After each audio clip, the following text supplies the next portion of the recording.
Hello y'all, this is Mahesh Kumar and I once again extend a very hearty welcome to all of you on your own YouTube channel, that is Zenipex Education.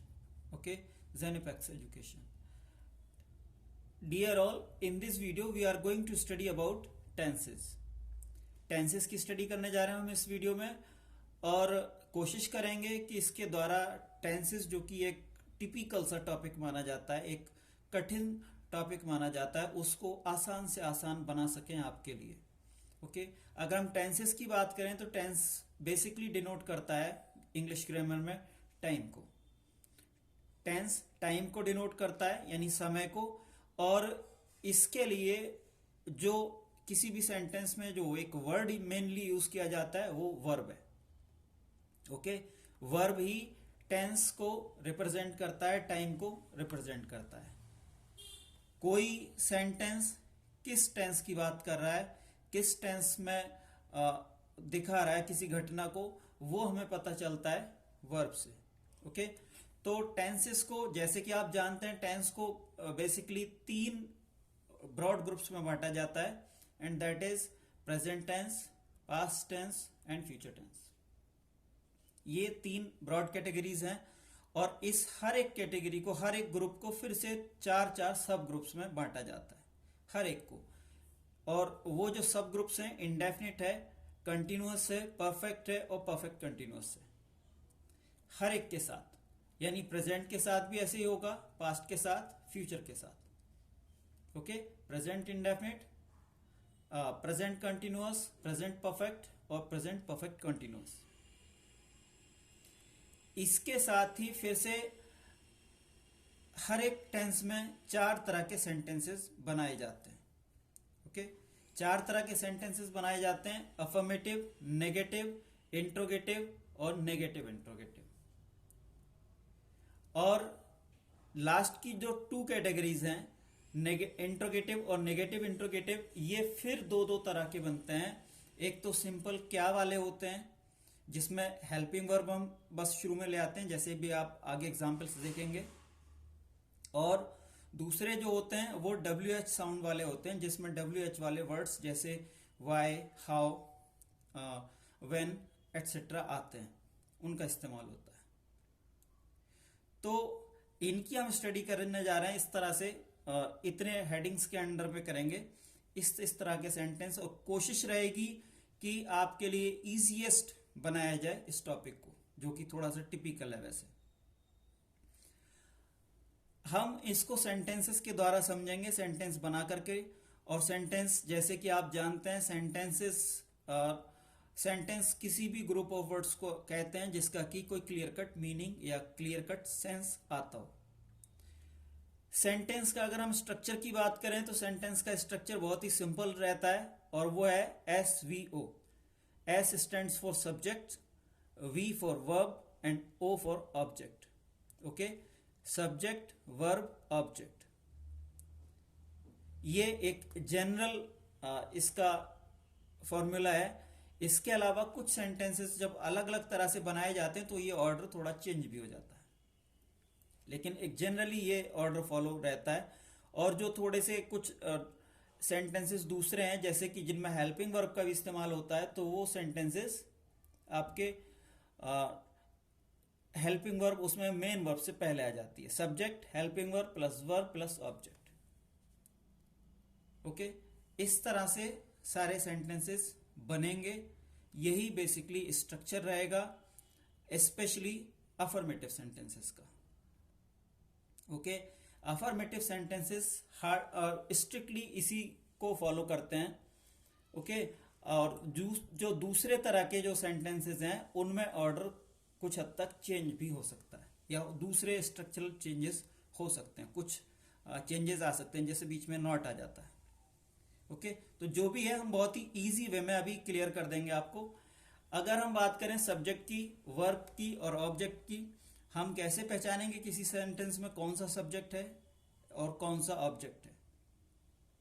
तो चाहे sentence Hindi में दे रखा हो, चाहे English में दे रखा हो, बहुत ही इजी है सब्जेक्ट को फाइंड आउट करना. देखिए, सब्जेक्ट कहते हैं किसी भी काम को करने वाले को, या सेंटेंस में जिसकी किसी की बात की जाए. जैसे कि अगर हम कहते हैं the teacher teach English, the teacher teach English, तो काम कौन कर रहा है? टीचर। ओके, तो काम करने वाला ही डूअर या सब्जेक्ट होगा। दूसरे तरह के जो सेंटेंसेस होते हैं जहां स्टैटिक वर्ब्स रहती हैं, वहां सिंपली किसी के बारे में अगर सिर्फ बताया जाता है, जैसे I have a pen. Okay, और दूसरे भी ऐसे बहुत सारे सेंटेंसेस हो सकते हैं।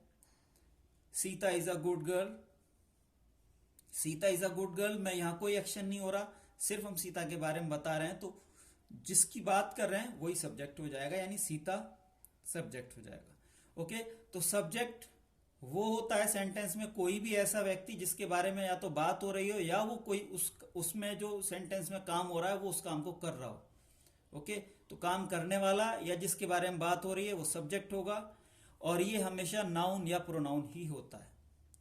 किसी भी सेंटेंस में जो सब्जेक्ट होगा वो जो इंग्लिश ग्रामर के according figures parts of speech रहती हैं, जो पार्ट्स ऑफ स्पीच रहती हैं 8 टाइप्स की, उनमें से सिर्फ 2 ही कैटेगरी जो है वो सब्जेक्ट के तौर पे काम कर सकती हैं, और वो है आपकी नाउन और प्रोनाउन। ओके, या तो वो नाउन रहेगा हमेशा या फिर प्रोनाउन रहेगा, इसके अलावा कोई और पार्ट्स ऑफ स्पीच सब्जेक्ट का काम नहीं कर सकती। ओके, वर्ब या तो एक्शन दिखाएगा और या फिर स्टेट, जैसे अभी हमने एक एग्जाम्पल भी देखा, Sita is a good girl. Okay, यहाँ इज भी वर्ब है, मेन वर्ब। वैसे इज हेल्पिंग वर्ब के तौर पे काम करती है, कंटिन्यूस प्रेजेंट कंटिन्यूस सेंटेंस में आती है। ओके, और हेल्पिंग वर्ब के तौर पे काम करती है, लेकिन यहाँ पे मेन वर्ब है। Sita does his work beautifully में डज वर्ब है, मेन वर्ब। ओके, तो जो भी हो वर्ब्स 2 तरह की होती हैं, या तो एक्शन दिखाएंगी या फिर स्टेट को दिखाएंगी। ओके, और इनकी 5 फॉर्म्स रहती हैं जो अभी हम देखेंगे। ओके, इसके अलावा जो तीसरा है ऑब्जेक्ट। ऑब्जेक्ट क्या होगा? जिस पे भी जो भी काम हो रहा है, अगर सेंटेंस में किसी में कोई काम होता है तो उस काम का असर भी किसी पे पड़ता है। जैसे कि अभी हमने एक एग्जाम्पल लिया था, the teacher teach the students. Okay, the teacher teach English और द टीचर टीच स्टूडेंट्स। तो अगर हम बात करें द टीचर टीच स्टूडेंट्स की, तो स्टूडेंट्स को पढ़ाया जा रहा है, वो रिसीवर हैं, इसलिए यहाँ पे वही ऑब्जेक्ट होगा। तो जो भी एक्शन हो रहा है किसी सेंटेंस में, जो भी काम हो रहा है, उस काम का असर जिस पे पड़ता है वही उसका ऑब्जेक्ट रहता है। और ऑब्जेक्ट भी जैसे कि सब्जेक्ट नाउन या प्रोनाउन हुआ करता था, वैसे ही ऑब्जेक्ट भी सिर्फ नाउन या प्रोनाउन ही होगा। ओके, तो चाहे सब्जेक्ट हो किसी सेंटेंस में, चाहे ऑब्जेक्ट हो, दोनों ही या तो नाउन होंगे या प्रोनाउन होंगे। इसके अलावा कोई और parts of speech as a subject और एज एन ऑब्जेक्ट काम नहीं कर सकते। ओके, तो चलिए वर्ब्स की फॉर्म देख लेते हैं। वर्ब की फॉर्म्स 5 टाइप्स की होती हैं, और ये रहती हैं। सबसे पहली है बेस फॉर्म, जो कि जिसके नाम से जनरली हम वर्ब को जानते हैं। ओके, जैसे गो, हमने यहाँ कुछ वर्ब्स लिए हैं, जैसे गो है, ईट है, सिंग। ओके, गो ईट सिंग, ये बेस फॉर्म कहलाती हैं, और ये जनरली फर्स्ट फॉर्म भी कहलाती है। जो बेस फॉर्म है वही फर्स्ट फॉर्म भी कहलाती है। ओके, तो ऐसे ही जो प्रेजेंट फॉर्म है, प्रेजेंट टेंस में जो आती है, स्पेशली प्रेजेंट इंडेफिनिट में भी, अफर्मेटिव सेंटेंस में जो यूज होती है, ओके, वो आपकी गोज ईट्स सिंग्स हो जाती है। ओके, यानी एस या ईएस इसमें जुड़ जाता है अगर सब्जेक्ट सिंगुलर है तो। पास्ट फॉर्म में इसकी गो का वेंट हो जाता है, ईट का एट हो जाता है, और सिंग का सेंग। ओके, तो पास्ट फॉर्म जो है उसको हम पास्ट इंडेफिनिट में यूज करते हैं सिर्फ, और सिर्फ एक ही जगह ये यूज होती है। और दूसरी चीज ये कि यही सेकेंड फॉर्म भी कहलाती है। तो बेस फॉर्म जहां फर्स्ट फॉर्म थी, वहीं पास्ट फॉर्म सेकेंड फॉर्म कहलाती है। इसी तरह से प्रेजेंट पार्टिसिपल बनता है जब हम बेस फॉर्म में आईएनजी ऐड कर देते हैं किसी भी वर्ब की जो बेस फॉर्म है, अगर हम उसमें आई एन जी ऐड कर देते हैं तो वह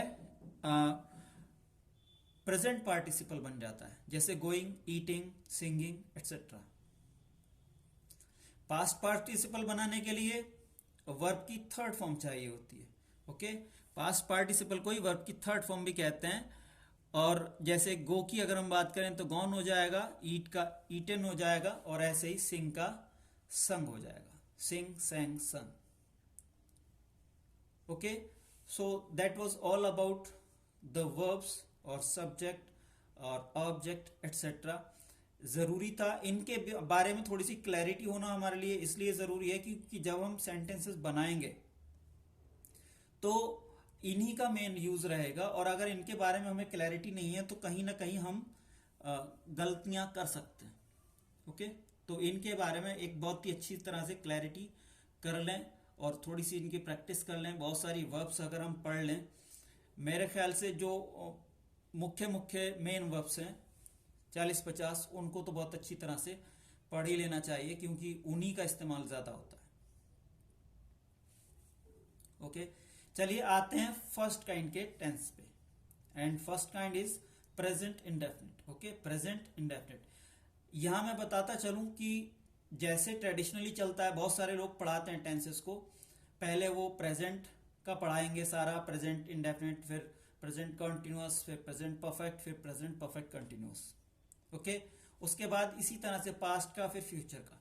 मैं वैसे नहीं चल रहा हूं क्योंकि ये मेरी सोच है कि जो इंडेफिनिट है इसके बजाय एक ही सेंटेंस को हम तीनों टेंसेस में पढ़ेंगे, एक ही सब ग्रुप को हम तीनों टेंसेस में पढ़ेंगे। जैसे कि हमने इंडेफिनिट लिया है तो पहले इंडेफिनिट को ही तीनों टेंसेस में पढ़ेंगे, यानी प्रेजेंट, पास्ट और फ्यूचर में।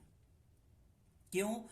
Because there are lots of similarities between them, बहुत सारी सिमिलैरिटीज हैं इनमें, और इसीलिए अगर हम इस तरह से चलेंगे तो आपके लिए इजी रहेगा, ये मेरा मानना है। ओके, तो हम स्टडी करने जा रहे हैं अभी प्रेजेंट इंडेफिनिट की, इसके बाद हम पास्ट इंडेफिनिट देखेंगे, उसके बाद फ्यूचर इंडेफिनिट देखेंगे।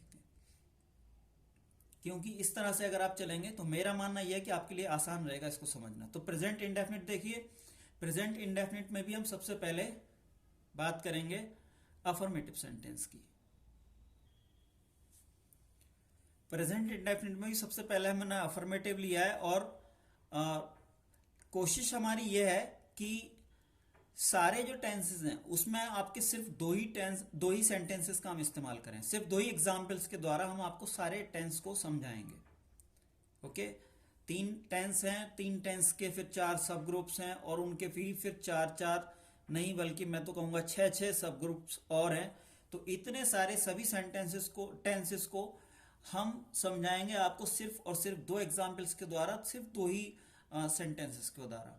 ओके, अलग अलग टेंसेस में जाकर के वो किस तरह से चेंजेस होते हैं उससे आप बहुत ही आसानी से फाइंड आउट कर सकते हैं कि आखिरकार कौन कौन से आपको चेंजेस करने पड़ेंगे। ओके, तो हमने जो एग्जाम्पल लिया है वो मीता गोज टू मुंबई से लिया। ओके, इसी सेंटेंस को हम रिपीट करेंगे सिंगुलर के तौर पे, एक सिंगुलर लिया है इसीलिए, और एक प्लूरल लिया है, सेकेंड वाला प्लूरल है we go to Mumbai. Okay, this is plural one and the first one is singular one.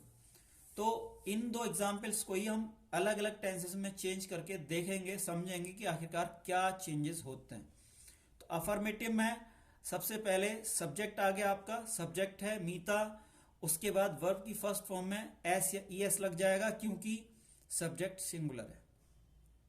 Present indefinite में अफर्मेटिव सेंटेंस में अगर सब्जेक्ट सिंगुलर है तो उसके साथ वर्ब की फर्स्ट फॉर्म में एस या ईएस ऐड होता है। ओके, तो इसीलिए वर्ब की फर्स्ट फॉर्म में हमने ईएस जोड़ दिया, और उसके बाद ऑब्जेक्ट ले लिया to Mumbai. Meeta goes to Mumbai, present indefinite, Meeta Mumbai जाती है। हिंदी का मैंने लिखा नहीं है, सिर्फ बोल रहा हूं मीता मुंबई जाती है। ये आपका प्रेजेंट इंडेफिनिट का सेंटेंस हो गया, और ये उसका इंग्लिश का translation, Meeta goes to Mumbai. Okay, सबसे पहले सब्जेक्ट, उसके बाद वर्ब की फर्स्ट फॉर्म में ईएस, उसके बाद में ऑब्जेक्ट मुंबई। इसी तरह से जब हम प्लूरल बनाएंगे तो वर्ब की फर्स्ट फॉर्म में एस या ईएस नहीं जुड़ेगा। We go to Mumbai. अब वर्ब की फर्स्ट फॉर्म में ईएस नहीं है। Okay, we go to Mumbai, verb की फर्स्ट फॉर्म में ईएस नहीं है। जब इसका नेगेटिव बनाएंगे तो वर्ब की फर्स्ट फॉर्म हो जाएगी और उसमें कोई एस या ईएस कुछ नहीं रहेगा। इसके बजाय अगर हम देखें तो हेल्पिंग वर्ब में आ जाएगा। ओके, तो नेगेटिव बनाने के लिए यह है कि सबसे पहले सब्जेक्ट लेंगे, उसके बाद हेल्पिंग वर्ब जो कि यहां डज है, और उसके बाद नेगेटिव का नॉट। ओके, उसके बाद मेन वर्ब और उसके बाद ऑब्जेक्ट। देखिए यहां जो सिंगुलर वाला एग्जांपल है, मीता सब्जेक्ट हो गया, हेल्पिंग वर्ब डज आ गई, उसके बाद नॉट आ गया, उसके बाद मेन वर्ब और उसके बाद ऑब्जेक्ट। ध्यान रखिएगा जो नॉट आता है वो मेन वर्ब से पहले ही पहले आता है। ओके, मेन वर्ब से पहले। अगर हेल्पिंग वर्ब कई सारी होती हैं तो पहली हेल्पिंग वर्ब के बाद आता है। Meeta does not go to Mumbai. ऐसे plural, we do not go to Mumbai. देखिए सिंगुलर के साथ हेल्पिंग वर्ब है डज और प्लूरल के साथ हेल्पिंग वर्ब है डू। यही बात ध्यान देने वाली है। सिंगुलर के साथ जब नेगेटिव बनाओगे आप, प्रेजेंट इंडेफिनिट का अगर नेगेटिव बनाओगे तो सिंगुलर के साथ हेल्पिंग वर्ब डज लगेगी और प्लूरल के साथ डू लगेगी। इसी से हम फाइंड आउट करते हैं कि सब्जेक्ट सिंगुलर है या प्लूरल। ओके, देखिए वर्ब में जो चेंजेस होते हैं, जैसे हमने ऊपर देखा था, वर्ब में सिर्फ दो वजह से ही चेंजेस होते हैं, या तो सब्जेक्ट के अकॉर्डिंग होंगे और या फिर टेंस के अकॉर्डिंग। ओके, वर्ब सिर्फ दो ही वर्ड्स के लिए सेंसिटिव रहेगी और वो है आपका सब्जेक्ट और टेंस। ओके, इन दोनों के अकॉर्डिंग ही वर्ब में चेंज होते हैं। तो फर्स्ट फॉर्म में फर्स्ट एग्जांपल में मीता के साथ डज नॉट गो आया। ओके, जबकि सेकंड एग्जांपल में जैसे आप देख रहे हैं हेल्पिंग वर्ब डू हो गई है। ओके, तो we do not go to Mumbai, सबसे पहले सब्जेक्ट, फिर डज नॉट, उसके बाद मेन वर्ब की फर्स्ट फॉर्म और उसके बाद ऑब्जेक्ट। ध्यान देने वाली बात है, प्रेजेंट इंडेफिनिट चाहे पास्ट इंडेफिनिट हो चाहे फ्यूचर इंडेफिनिट हो, चाहे प्रेजेंट इंडेफिनिट चाहे पास्ट इंडेफिनिट चाहे फ्यूचर इंडेफिनिट। फ्यूचर इंडेफिनिट में तो जो अफर्मेटिव सेंटेंसेस हैं वहां भी फर्स्ट फॉर्म ही आती है। ओके, लेकिन पास्ट इंडेफिनिट और प्रेजेंट इंडेफिनिट में कुछ जगह फर्स्ट फॉर्म नहीं आती है, लेकिन जब आप इनके नेगेटिव या इंट्रोगेटिव बनाओगे, प्रेजेंट इंडेफिनिट और पास्ट इंडेफिनिट में मैं बताता चलूं कि जब भी आप इनके नेगेटिव या इंट्रोगेटिव बनाओगे तो हमेशा वर्ब की फर्स्ट फॉर्म ही आएगी। जो भी वर्ब में चेंजेस होंगे वो सिर्फ और सिर्फ अफर्मेटिव सेंटेंस में होंगे। Note it down, present indefinite और पास्ट इंडेफिनिट दोनों में ही वर्ब की जो भी चेंजेस होंगी वो सिर्फ और सिर्फ अफर्मेटिव सेंटेंसेस में होंगी। बाकी नेगेटिव इंट्रोगेटिव कुछ भी अगर आप उनका बनाएंगे तो हमेशा वर्ब की फर्स्ट फॉर्म ही आएगी, मेन वर्ब की फर्स्ट फॉर्म। ओके, इसी तरह से आप देखिए प्रेजेंट इंडेफिनिट का interrogative, does Meeta go to Mumbai, जो हेल्पिंग वर्ब थी। ओके, जो हेल्पिंग वर्ब थी वो शुरू में आ गई। यहां अफर्मेटिव में कोई हेल्पिंग वर्ब नहीं है। एक और सिमिलरिटी है, देखिए प्रेजेंट इंडेफिनिट और पास्ट इंडेफिनिट दोनों में एक सिमिलरिटी आपको फिर से मिलेगी कि जो अफर्मेटिव सेंटेंसेस होते हैं इनके दोनों में ही हेल्पिंग वर्ब नहीं होती। ओके, प्रेजेंट इंडेफिनिट और पास्ट इंडेफिनिट इन दोनों में ही अफर्मेटिव में कोई हेल्पिंग वर्ब नहीं होती। बाकी इसके आगे हम जितने भी टाइप के टेंसेस पढ़ेंगे आगे, सभी में कोई ना कोई हेल्पिंग वर्ब जरूर होती है। ओके, और कुछ में तो तीन तीन हेल्पिंग वर्ब होती हैं। प्रेजेंट इंडेफिनिट और पास्ट इंडेफिनिट में अफर्मेटिव सेंटेंसेस में कोई हेल्पिंग वर्ब नहीं होती। ओके, नेगेटिव से यहाँ पे दोनों में के ही जब हम नेगेटिव बनाते हैं तब जाकर के हेल्पिंग वर्ब इंट्रोड्यूस होती है, जैसे कि नेगेटिव में यहाँ पे हुई थी। ओके, तो इंट्रोगेटिव जब हम बनाएंगे तो वही हेल्पिंग वर्ब जो यहाँ पे आ रही थी वो हेल्पिंग वर्ब शुरू में आ जाएगी, does Meeta go to Mumbai. देखिए किसी का भी अगर आप इंट्रोगेटिव बनाएंगे, जो सिंपल इंट्रोगेटिव्स होते हैं, जो सिंपल इंट्रोगेटिव होते हैं, किसी भी टेंस का अगर आप इंट्रोगेटिव बनाएंगे तो जो भी उसकी हेल्पिंग वर्ब होगी, मेन हेल्पिंग वर्ब यानी पहली हेल्पिंग वर्ब, तो वही शुरू में आ जाएगी। ओके, सब्जेक्ट से ही पहले डज मीता, देखिए सबसे पहले हेल्पिंग वर्ब डज, उसके बाद मीता यानी सब्जेक्ट, उसके बाद मेन वर्ब और उसके बाद ऑब्जेक्ट।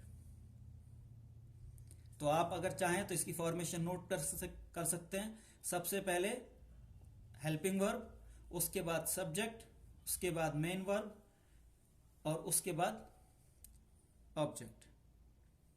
ओके, इसी तरह से अगर नेगेटिव इंट्रोगेटिव बनाएंगे तो सब्जेक्ट के जस्ट बाद बस नॉट इंट्रोड्यूस हो जाएगा, does Meeta not go to Mumbai.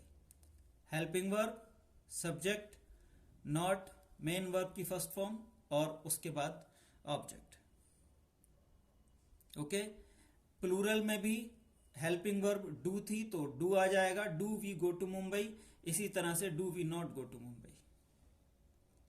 देखिए स्ट्रक्चर सेम है, does Meeta not, do we not. जो भी सब्जेक्ट है, सब्जेक्ट के तुरंत बाद नॉट आ रहा है और उससे पहले हेल्पिंग वर्ब आ रही है। यहां क्योंकि इंट्रोगेटिव है सिर्फ, तो इसमें नॉट नहीं है। ओके, यहां सिर्फ डज मीता और do we are. Helping verb subject से पहले, फिर सब्जेक्ट, उसके बाद मेन वर्ब, उसके बाद ऑब्जेक्ट। इसी तरह से अगर हम WH वाले वर्ड्स की बात करें, जो WH वर्ड से इंट्रोगेटिव्स बनते हैं, तो जो हेल्पिंग वर्ब है, देखिए इंट्रोगेटिव और नेगेटिव इंट्रोगेटिव को एज इट इज देख लीजिए आप। ओके, और उसके बाद जो भी WH वाला वर्ड होगा वो इनके शुरू में आ जाएगा, दोनों में, इनसे ही पहले। बहुत ही सिंपल है, आपको कोई नया स्ट्रक्चर नहीं बनाना है, कोई भी नया स्ट्रक्चर नहीं है। आगे मैं और बताऊंगा, यहां तो अभी सिर्फ हेल्पिंग वर्ब यहां नहीं थी तो इसलिए हमें यहां से हेल्पिंग वर्ब लेनी पड़ी। आगे हम बताएंगे और भी कि कितना आसान है ना। जितना आपने टिपिकल समझ रखा है हर एक सेंटेंस में, जैसे लगता होगा कई बार कि साहब हर बार में स्ट्रक्चर चेंज हो रहा है, ऐसा कुछ नहीं है। आप सिर्फ अफर्मेटिव को बना लीजिए, अफर्मेटिव से ही सारे सेंटेंसेस आपको क्लियर कट हो जाएंगे। तो अफर्मेटिव की बहुत अच्छी से प्रैक्टिस कर लीजिए,